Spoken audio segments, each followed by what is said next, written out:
wabarakatuh. Kembali lagi di acara Potluber Podcast 13 Rame-rame. Seneng ya? Seneng dong. Harus seneng. Kabar baik nih, kabar baik. Oke, ya. Yang ditunggu-tunggu. Masih dalam rangka PPDB, masih bersama saya Anggita Septiani dan ditemani oleh Master of PPDB kita, Bapak Andang Metik. Betul. Ya, di sini kita masih tetap Metik ya, dan masih akan membahas tentang PPDB. Ada kabar gembira nih Pak hari ini?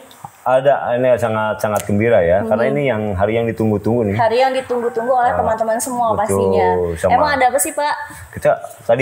Kita mulai agak plong, itu udah jam 2 lah, tadi jam 2 tepat kalau nggak salah. Itu PPDB untuk pengumuman hasil seleksi udah dibuka. Itu dibuka melalui web PPDB langsung, yang web pendaftaran bisa.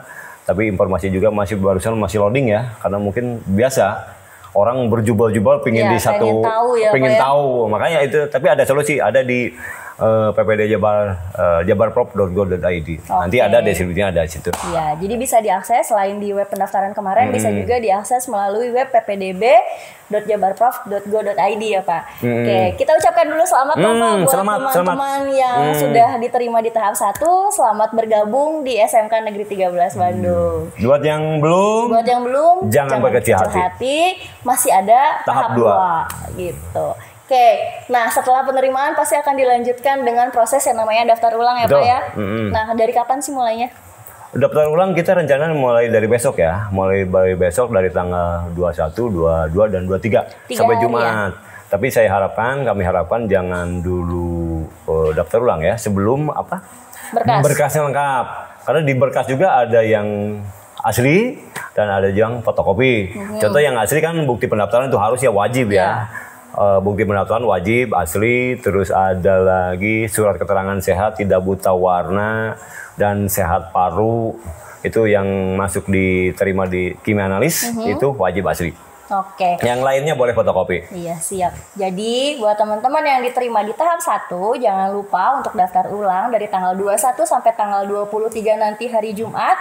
Dari jam berapa nih Pak? Kita merencanakan dari jam 8 pagi sampai jam 2 sore lah. Dari jam 8 pagi sampai jam 2 siang, dan pastikan saat akan kita daftar ulang semua berkasnya sudah lengkap. Gitu ya, biar nanti tidak bulak-balik gitu, karena kalau misalnya ada yang daftar terus nggak lengkap, nanti sama panitia di sini gimana nih Pak? Ini kita kan harapan nggak supaya nggak bulak-balik gitu ya. Betul. Udah ini ada yang kurang, ada yang kurang lengkap, datanya kurang, jadi kita jadi satu kali datang berkasnya udah lengkap. Jadi dikembalikan dulu untuk dilengkapi ya. Nah, karena kan gini Bu, karena kita riskan juga ya memegang dokumen yang belum lengkap. Takutnya di kita kan bukan satu ya, yang daftar ulang bukan satu, itu ratusan juga yang datang, takut tercecer. Jadi kita menerima berkas yang sudah lengkap. Oke, datang ke sekolah atau online Pak? Kita datang sekolah. Datang ke sekolah kita offline ya. Dari jam 8 sampai jam 2 siang. Jadi buat adik-adik baru, kayak calon peserta didik SMK Negeri 13 Bandung, besok sudah mulai bisa mengeksplor sekolahnya. Mungkin yang baru pertama kali datang ke sini bisa sambil daftar ulang, pengen tahu juga nih di 13 tuh kayak gimana, besok bisa datang. Untuk pakaiannya sendiri gimana nih Pak untuk mahasiswa? Diusahakan ya, tapi dia kayak bukan wajib, jangan nggak bisa dibilang wajib, tapi diusahakan lah. Kami usahakan yang pakai seragam SMP aja. Ya jangan pakai pakaian bebas ya pakaian bebas. Yang takutnya ada yang sobek lagi nanti kan gitu. Pakai SMP aja dulu, pakai SMP. Sambil lihat suasana di SMK 13. Ini salah satu, Bu. Ini salah satu pojokan, bukan fasilitas yang kita punya ya 13 itu. Kita di perpustakaan, di perpustakaan SMK Negeri 13 Bandung yang sangat ya udah buat kalian sih Pak yang nanti kalau penasaran nanti bisa berkunjung ke sini. Sekalian daftar ulang, jangan lupa masih menggunakan seragam sekolah asal gitu. Oke, tadi kita ke persyaratan ya Pak. Tadi kan ada yang asli dan juga ada yang fotokopi. Persyaratannya apa aja sih Pak yang harus dibawa? Persyaratan ada 2 Bu ya. Ada persyaratan umum, ada persyaratan khusus. Persyaratan umum ya yang seperti biasa yang kemarin diupload dari SKL. Sekarang mungkin SKL udah ada ya. Surat keterangan lulus, bisa juga yang boleh lah, yang fotokopi atau yang asli boleh kalau itu ya.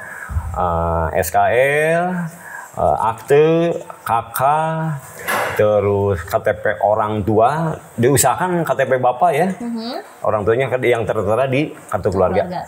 Terus persyaratan sesuai dengan kemarin yang diambil, diterimanya misalnya di apa?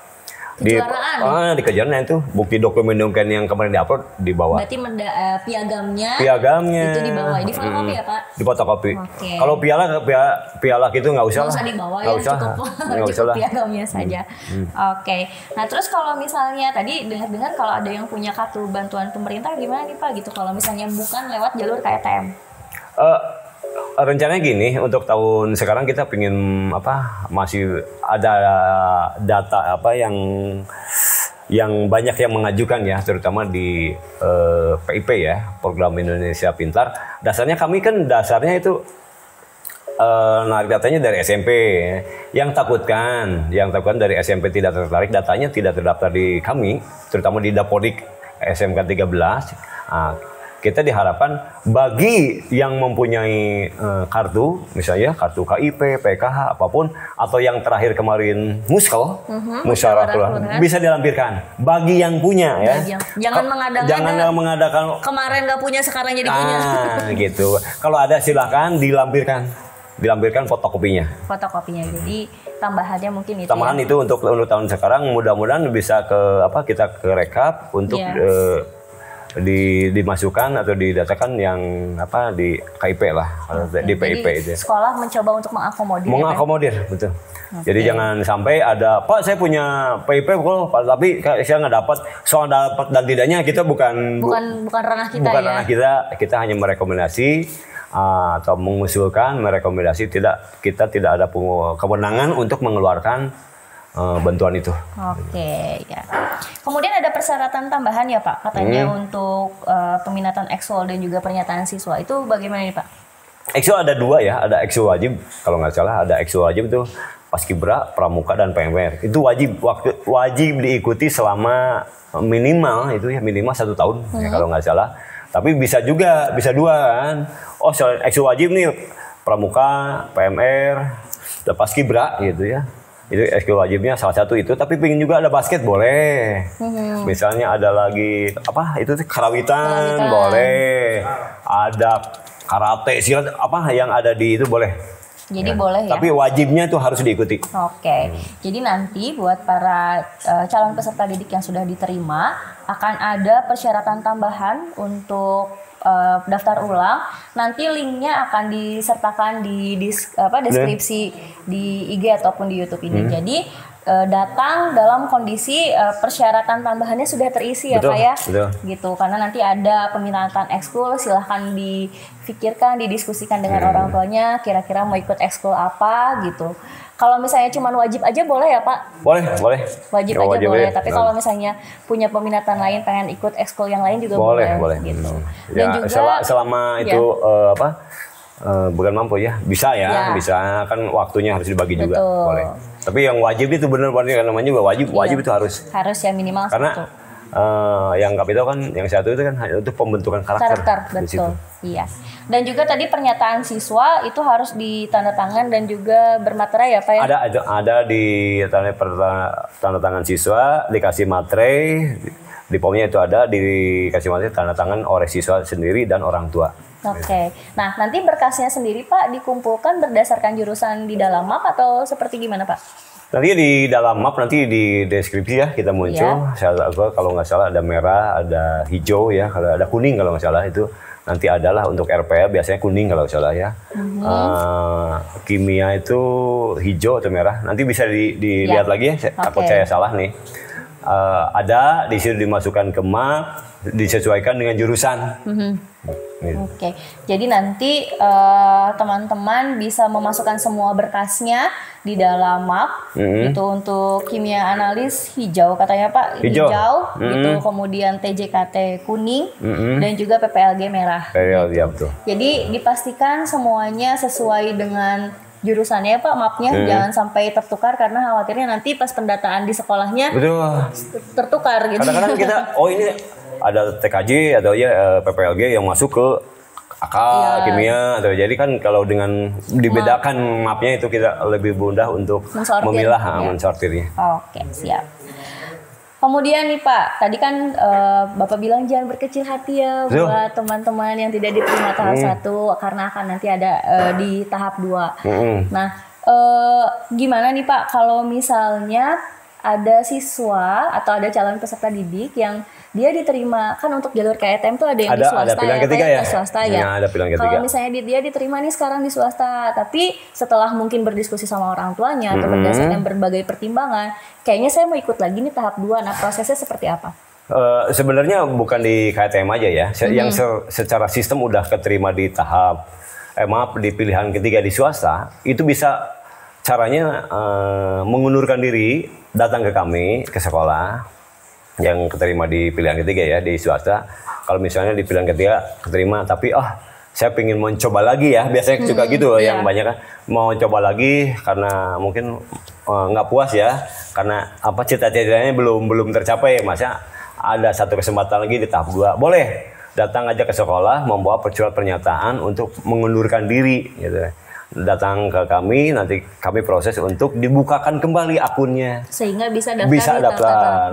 Kalau tidak melapor, tidak membuat pernyataan, dianggap itu udah keterima. Jadi nggak akan bisa daftar lagi di tahap 2 karena akunnya udah kekunci, dianggap diterima di tahap 1. Oke, jadi buat teman-teman yang tadi, kalau misalnya diterima di swasta, gitu. Kalau masih mau mencoba untuk di tahap 2, bikin surat pengunduran diri, ditujukan kepada sekolah, kepada kami, nanti akan kami proses sehingga akunnya bisa dikembalikan lagi untuk daftar di tahap 2. Begitu. Tapi ya, itu juga tidak menutup kemungkinan juga Bu ya. Misalnya anaknya dulu awalnya misalnya PPLG, ada kekeh itu kemauan orang tua, mungkin aja terjadi kemauan orang tua, padahal udah keterima ya. Itu keterima di tahap 1 misalnya PPLG tapi anaknya pingin ke kimia, boleh dengan caranya mengundurkan diri dulu dari tahap 1 ke kami, nanti kami proses untuk dibukakan lagi untuk bisa ikut seleksi di tahap 2. Oke, jadi selain tadi di sekolah swasta, tapi kalau misalnya merasa tadi tidak sesuai dengan minatnya gitu. Padahal diterima tidak sesuai dengan minatnya, itu boleh juga ya Pak mengundurkan diri untuk mengajukan suratnya untuk dibukakan kembali akunnya untuk mengikuti di tahap 2 gitu. Cuman alangkah baiknya mungkin ya sesuai biar tidak banyak yang mengundurkan diri gitu ya. Jangan kan udah susah. Udah susah ya buat masuk ke sini, udah susah gitu. Berarti kalian adalah orang-orang pilihan. Betul, gitu, kan, Pak? Orang-orang terbaik yang masuk ke SMP 13 ini. Kan orang lain kan banyak orang-orang ratusan ya di luar sana tuh berebut ingin masuk ke sekolah kita ya, ke 13 gitu. Makanya kalian dimaksimalkan lah. Raihan ini ya, cita-cita ini yang udah kalian dari bulan-bulan kemarin udah siapin ya, sekarang kan di tahap 1 ini udah ada pengumuman kalian keterima, sok dimaksimalkan. Betul. Sekolah sungguh-sungguh lah. Ya, betul. Ya. Oke. Nah, terus gimana nih Pak kalau misalnya ada calon siswa yang tidak melaksanakan daftar ulang? Apakah tetap dianggap masuk atau dianggap mengundurkan diri? Nah, kalau tidak daftar ulang? Itu tidak daftar ulang, diusahakan itu pasti mengundurkan diri. Dan misalnya yang keterima itu mengundurkan diri gitu, mohon maaf konfirmasi ke kami ya, mau ke hotline atau datang ke sekolah. Nanti juga datanya akan kelihatan Bu, siapa yang akan tidak mengundurkan kan kita cross check. Bahkan kita sering home visit ya, kita kejar memastikan supaya ada surat pernyataan dari yang bersangkutan itu benar-benar mengundurkan diri, karena itu secara tidak langsung akan menutup kesempatan orang. Makanya tolonglah yang merasa yang sudah keterima mau mengundurkan diri, yang tadi saya bilang salah satunya alasannya begitu ya, yang tidak cocok atau gimana, tolong konfirmasi ke kami untuk memudahkan ke kami untuk memverifikasi atau melaporkannya ke Dinas Pendidikan. Oke, jadi ya tadi sih sebenarnya dipastikan bahwa jangan terlewat tanggal daftar ulangnya, hanya ada 3 hari gitu kan. Maksimalkan lah, manfaatkan. 3 hari, pastikan semua berkasnya lengkap gitu untuk melaksanakan daftar ulang. Nah, tadi nih Pak, balik lagi jadi ke persyaratan. Ada persyaratan khusus tadi Bapak bilang untuk di kimia analis adalah sehat paru. apa yang dikumpulin, terus bisa apa buktinya gitu kalau si calon peserta didik ini punya yang sehat paru. Mangga ya, dari awal kita udah sampaikan untuk khusus untuk kimia analisis itu ada sehat paru, dan nanti di upload juga itu yang asli ya. Suratnya aja Bu. Suratnya ya. Surat keterangannya aja yang saya juga kurang begitu paham kan, di situ diterangkan ada apa, soal itu apa. Jangan dibawa apa? Foto ronsennya ya. Ronsennya yang gede jangan usah ini juga udah kamu berat tidur berarti juga kita nggak akan lihat ke situ. Yang penting hasil bahwa parut kalian itu sehat. Jadi surat pernyataan dari dokternya ya? Surat keterangannya aja lah. Ya, surat keterangan jangan membawa bukti fisik yang apa hasil ronsennya. Ya. Jadi kalau misalnya besok belum ada, tidak apa-apa dilaksanakan nanti daftar ulangnya di hari Kamis atau di hari Jumat gitu. Jadi pastikan datang dalam kondisi berkasnya sudah lengkap semua, gitu. Biar tidak berceceran nanti datanya teman-teman, gitu. Oke Bapak, mungkin untuk saat ini dicukupkan dulu biar mungkin teman-teman biar nggak pusing juga ya nanti kalau misalnya banyak yang dibahas. Kayak kita fokus dulu di daftar ulang untuk dilaksanakan pada tanggal 21 sampai 23 Juni ini dari jam 8 pagi sampai jam 2 siang di SMK Negeri 13 Bandung. Ya buat teman-teman untuk informasi lebih lanjut itu nanti ada di Instagram sekolah SMK Negeri 13 Bandung Official dan juga YouTube sekolah. Gitu. Sekali lagi selamat untuk teman-teman yang sudah diterima di tahap 1, selamat bergabung di SMK Negeri 13 Bandung. Kami tunggu besok hingga lusa di SMK Negeri 13 Bandung untuk daftar ulang. Sampai ketemu lagi. Terima kasih. Wassalamualaikum warahmatullahi wabarakatuh.